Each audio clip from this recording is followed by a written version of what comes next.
What is going on, everybody? I'm Hunter Sutherland with LS Lures, and we're back with another Tackle Talk Tuesday, and today we're going to be talking about 3 tips to help you catch more fish on a jig, late fall, early winter, whatever time of year you want to call this right now.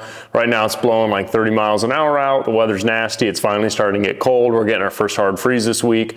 Most guys are tucking it in, they're cutting their firewood, they're getting ready for deer season and stuff like that. And now is such a good time to get out on the water, bundle up, drag a jig around, and catch some of the biggest fish you're gonna catch all year with nobody else on the water. So 3 tips to help you guys get more and bigger bass this fall. So come along, make sure you guys like and subscribe. Thank you so much for watching, and we're gonna dive into it. All right, guys, you know the drill. It's Tuesday. That means we've got a dank sale dropping tomorrow on Wednesday. This week, we're gonna talk about it a little bit in the video tonight, but we are going to have our Arc Jigs on sale. We just added 100 of them to the website.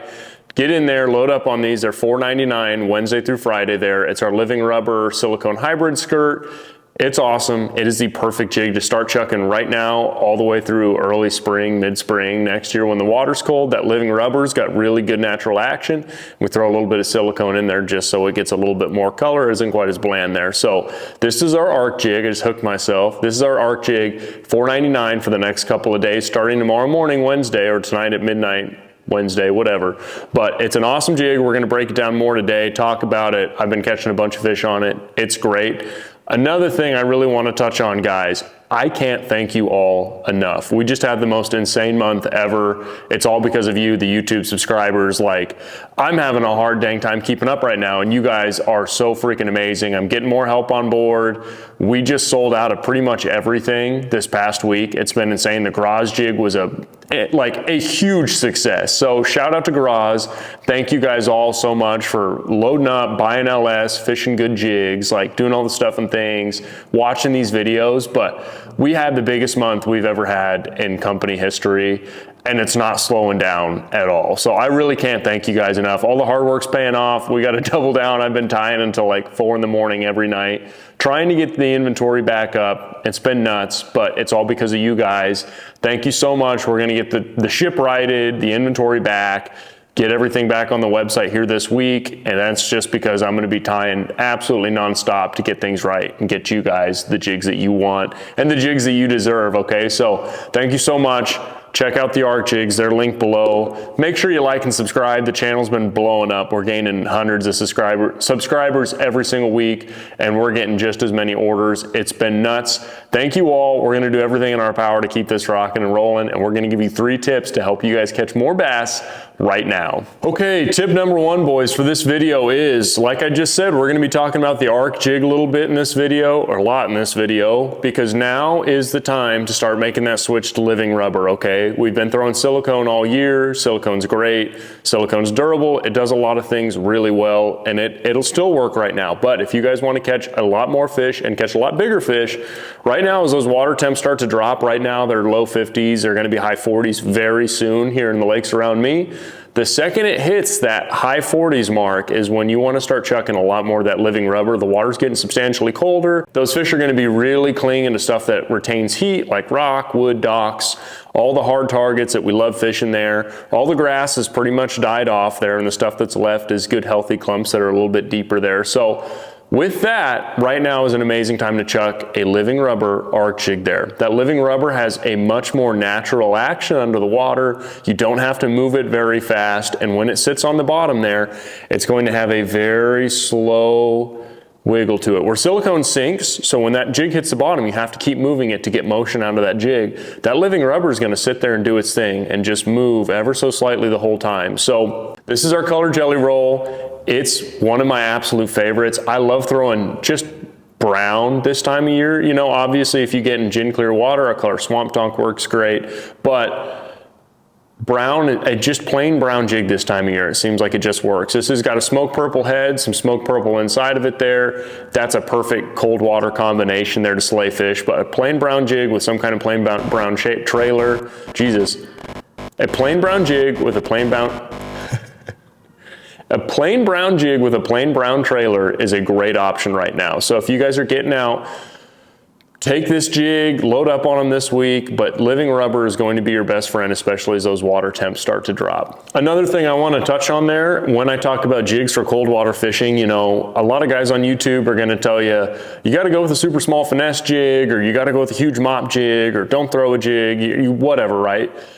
The thing I'll say once the water starts cooling down is you have to let the fish tell you what they want to eat, right? If you're in fishy areas, if you know you're around fish, start with that bigger one, right? Start with an arc jig, give them that bigger profile, you're gonna draw bigger bites, and it just gives them a bigger meal, right? I think a lot of guys might go too small, and some guys just don't know what to do, right? So when you're starting off, it's never a bad idea to start with that bigger, bulkier profile, draw those bigger fish in, they want those bigger meals, they don't wanna work a whole lot. This is a very slow, bulky profile that has, I'm sure they think it's packed with protein and whatever else they need to get super fat like they are this time of year. So I always like to start with that, and if the bite's tough or they're just not going for it, and I'm in areas where I know that there's fish, I'll downsize to that little wizard. This is one I just tied up. Doesn't have a brush guard in it yet, but our little wizard jig is an absolute killer, and that is a really good comb bait. Like if I go through and I whack them on this and they stop biting it, I can go back through that little wizard and catch them.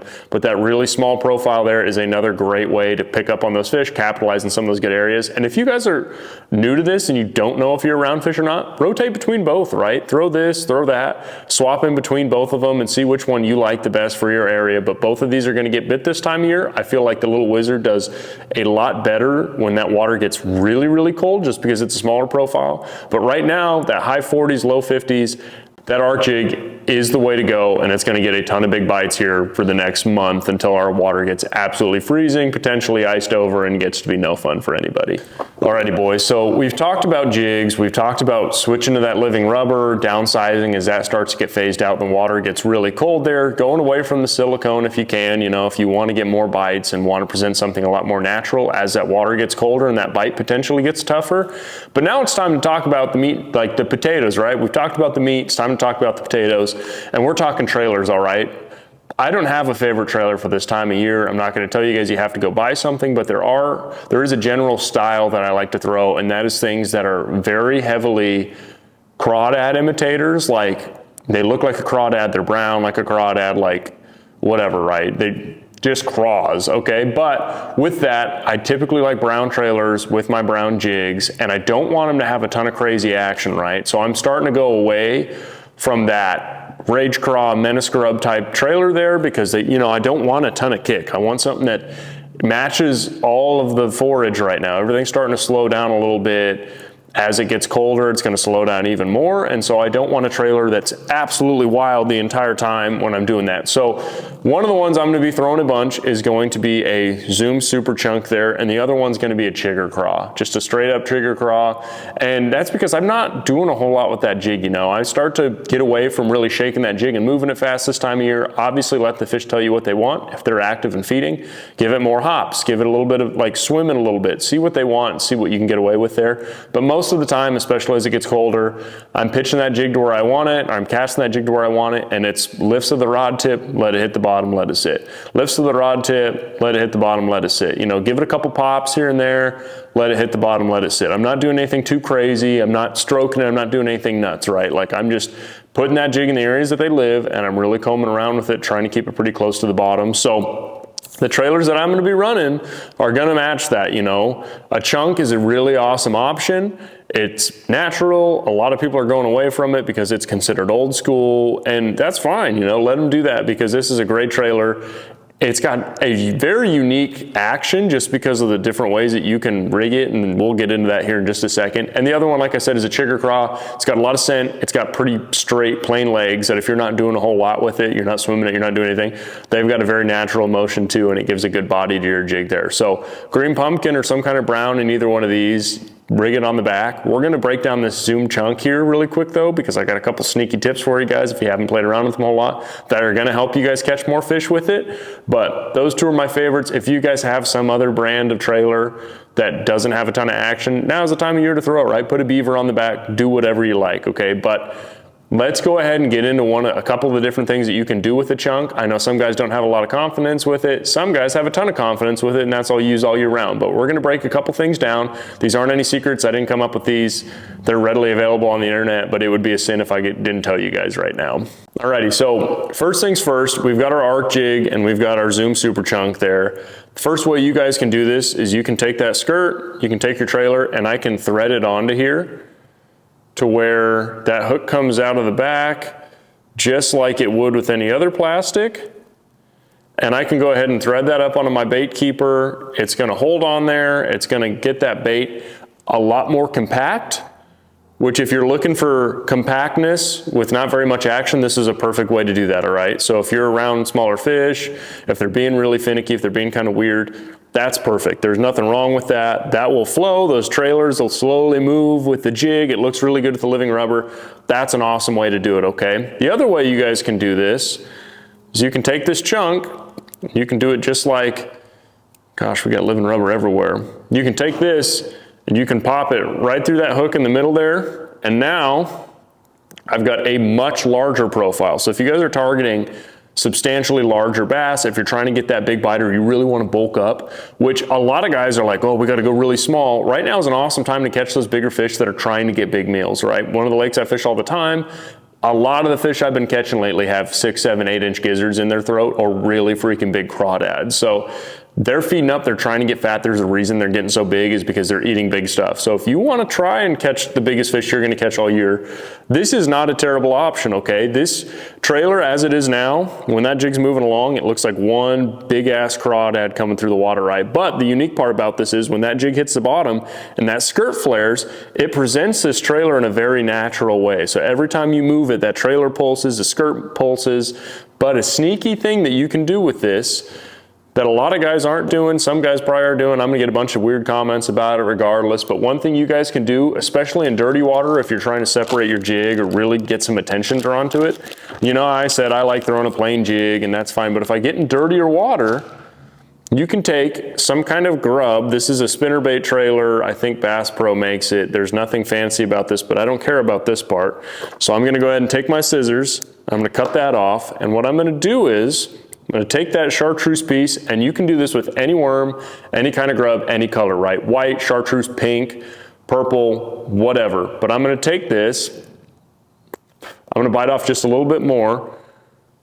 So it's probably, I don't know, an inch, a little over an inch. And I'm gonna thread this up onto my hook and onto my bait keeper there.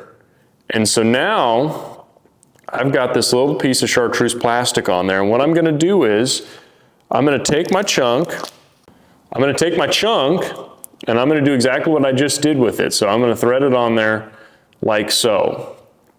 Now, what this does is, that chartreuse stays hidden inside that skirt. You can't really see it right now, it's gone.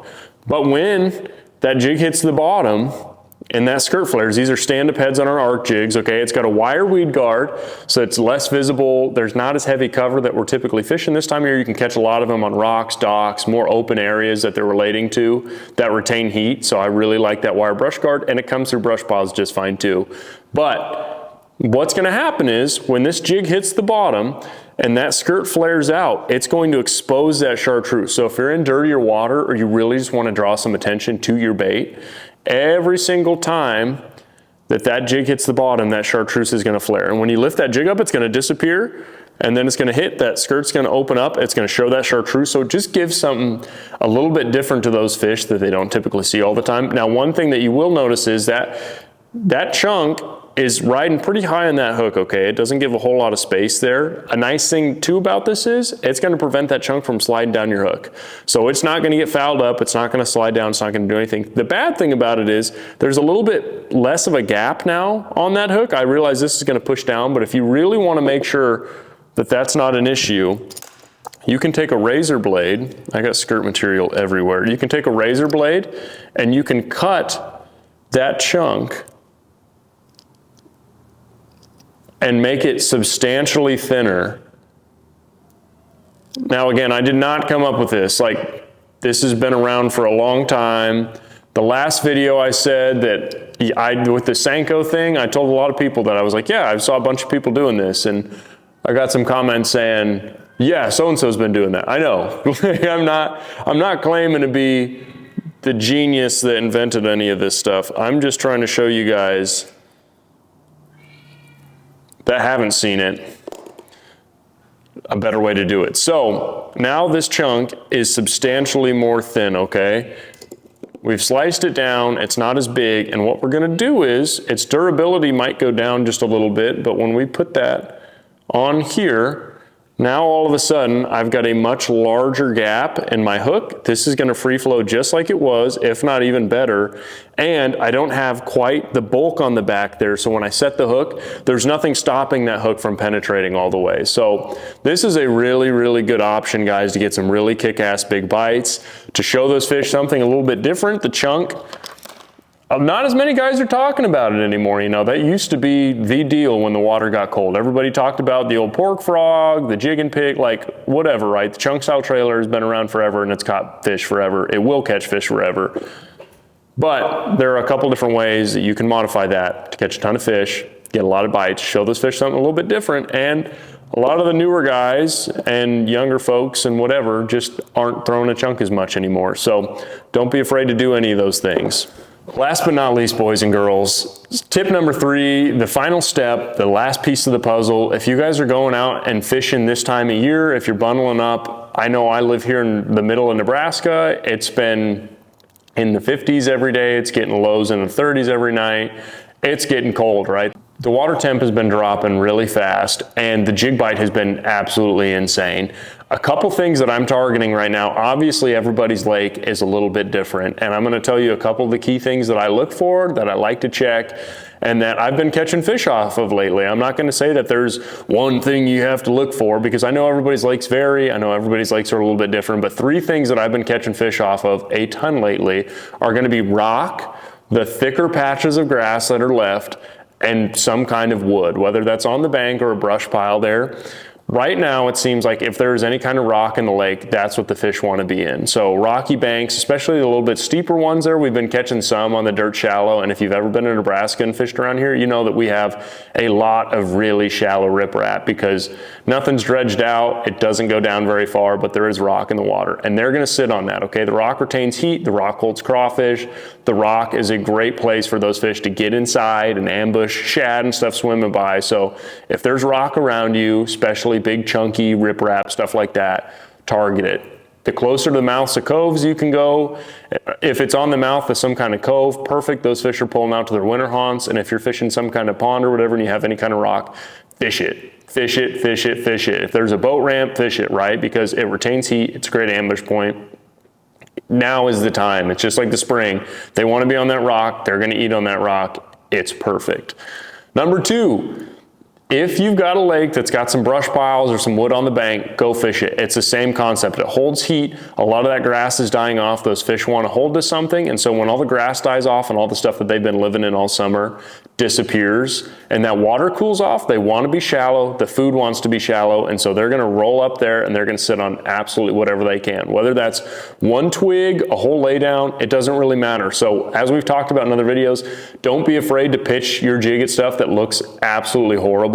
You know, if it's a cluster of sticks in 1.5 feet of water, pitch your jig at it. Like, you never know what they're going to be sitting on. The water's cool enough right now that they're not going to get too hot sitting up there. They don't seem to have an issue with it, and they don't have eyelids, but if that stick or whatever casts just enough shadow to where they can angle their body where it blocks it out, they'll freaking sit on it. So anything shallow like that, laydowns, sticks on the bank, whatever, hardwood on the bank is a great target right now to get a lot of big bites. Beaver huts, you name it, okay? Another option, obviously, is going to be brush piles. Brush piles play all year round, and one thing I've seen right now is that there's not as many fish in them because all of the fish in my area are pushing the bank. That's going to flip at some point. Those fish are going to start to pull back out. They're going to go sit on those brush piles. So if you know where the brush piles are right now, go check a couple of them because you never know, right? I went out the other week and I sat there for over an hour checking all my brush piles going, I don't know where they all went. Well, they were on the bank, sitting exactly what we're going to talk about next, which is the last remaining healthy grass, okay? Most of the grass is dead by now. A lot of the grass is dying off. Things are changing, and if you can find some healthy grass that's left, they're going to be on it, right? One of the lakes I hit the other day, like I said, they weren't in the brush piles, they weren't on the shallow wood. Panning around, I found one stretch that was probably 100 yards of the last remaining grass in the lake. It had all the bluegill, it had all the bait, and it had probably 90% of the bass sitting in that one stretch there. They were everywhere. So if you can find good, healthy grass that's still alive right now, that hasn't died off or whatever, that's still pretty thick, they're going to be in it.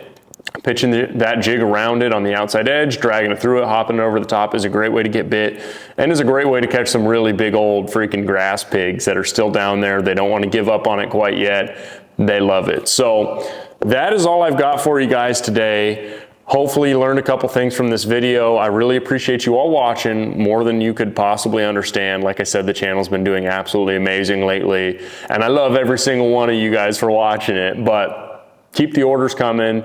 I'm doing everything I can to keep up right now. Check out our Arc Jigs, which are on sale for $4.99 on the website. It's linked below. If you guys don't want to miss any of our sales or any of our limited drops, because we've got some awesome stuff coming down the pipe, join our mailing list. We send out 2 emails a week. We've got one on Wednesday and one on Saturday. Wednesdays announces the sale that's going on Wednesday through Friday, and Saturdays announces the limited drop that we're doing that week. So be sure to join that, like and subscribe. Let me know if you guys have any questions below. But if you guys throw a living rubber jig, if you throw the right trailers that match the action of that jig and you don't overwork it or do anything too crazy, less is more this time of year, and you're targeting the right areas that the fish are on, whether that be wood, rock, or the last bit of grass that's left in your area, you're going to catch more fish, you're going to catch bigger fish, and you're going to get a lot more confidence with a jig there. So thank you all so much for watching. We will catch you this Saturday for another limited drop video. I don't know what that was. We'll catch you next Saturday, or this Saturday, with another limited drop video. That's all I've got. Thank you all so much.